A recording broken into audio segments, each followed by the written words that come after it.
Good afternoon. My name is Dakota Tidwell. This is for Class FTT 101 of Sonoran Desert Institute. This is Week 3 or Module 3.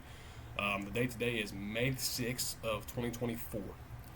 Time right now is at 2:09 p.m. So this week we were supposed to, sorry, I'm going to read this off my phone so I get it right here. Identify at least 2 machines in each animation for this week's lecture for a total of 6 out of the videos or short films of the trigger operation, short recoil unlocking, and striker cocking and firing. And then state the timestamp in the animation in which the simple machine is active. And then identify the simple machine by its proper name and reference it within the appropriate firearm content or component name that is associated with. And then describe what it represents, and then describe for our instructor how the simple machine is used to help the firearm operate correctly. So that's part 1. So for part 1, I did get my notes that I made here. I did trigger operation. This one here I did. So this animation was on a Ruger 1022 rifle. Very familiar rifle. Almost everybody that has a 22 rifle has a Ruger 1022. It's probably the most popular 22 that's out there.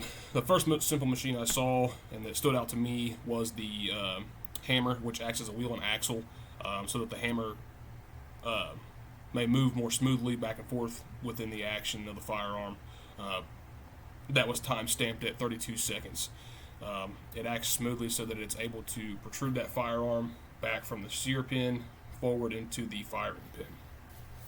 The second one that I saw was the firing pin, which acts as a spring, and it was time stamped at 20 seconds. The hammer is released from the sear, causing it to move forward, smacking into the firing pin, which causes the firing pin to go into the primer, which sends the projectile down the barrel. And then it retracts and completes the process. That was for trigger operation. Number 2 for short recoil locking. This was on a Glock safe action pistol or striker fired pistol.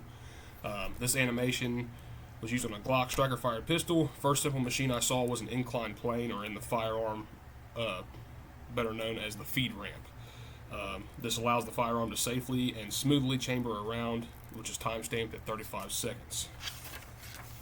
Number 2 for this one here was this simple machine is a spring used in the magazine. Although it isn't fully shown, it was mentioned, and in order for the inclined plane or the feed ramp to be able to be useful, the spring inside the magazine has to provides a constant pressure on the round for it to be fed once the other casing has been dispensed, and that was at around 38 seconds of that video. And then lastly for part 1 was striker cocking and firing, which was also done on a Glock safe action pistol. Number 1 I saw was the trigger safety, which acts as a wheel and axle. The trigger safety must be depressed in order for the trigger to be fully engaged. Timestamp at 27 seconds. Number 2 is the trigger bar, which to me acts as a inclined plane. And the reason being for that is that piece must be pulled back to its dropping point in order for the firing pin to be able to, or the sear rather, to let go, and the firing pin to be able to be activated. And if you look at the back of the trigger bar, it's kind of inclined as well. That was time stamped at 16 seconds. And then for part 2, we were supposed to choose 4 things that we found. 4 things that we found interesting in the firearms industry terminology and concepts lessons in this week's lecture, and then use our own personal firearm to describe that. I am going to be using my wife's firearm, as mine is being sent off for some work done to it. So I will go ahead and use her firearm. I'm using a Sky CPX2 9mm. This firearm is empty. There's no magazine in it. The chamber is indeed empty, and I can stick my finger in there. So that firearm is empty. And then I have a magazine on the table. It is empty as well.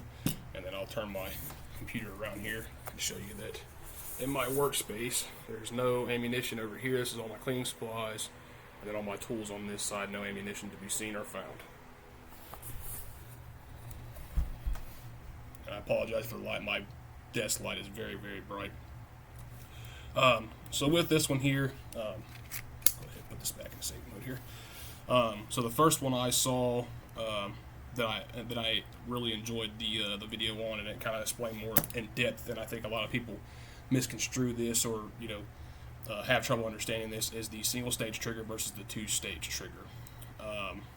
A single stage trigger is just a trigger that you can be able to pull back, and there's no other action that is needed in order to do so. So for instance, on this pistol, you'll notice that it's just a straight trigger. It does not have any other feature that doesn't allow you to pull that trigger back. It can just simply be pulled like this until it breaks. So that is a good concept of single stage versus two-stage trigger. Now usually I carry a Glock as my pistol of choice, and that has a two-stage trigger. So on a Glock trigger, you actually have another bar that comes off of this trigger that you must depress first before this trigger can even be depressed. And that is the difference between a single stage and two-stage trigger. Next would be hammer fired versus striker fired. In a hammer fired pistol, the hammer retracts in order to be able to be propelled forward to hit the striker or the firing pin. And in a striker fired pistol, it's just propelled forward.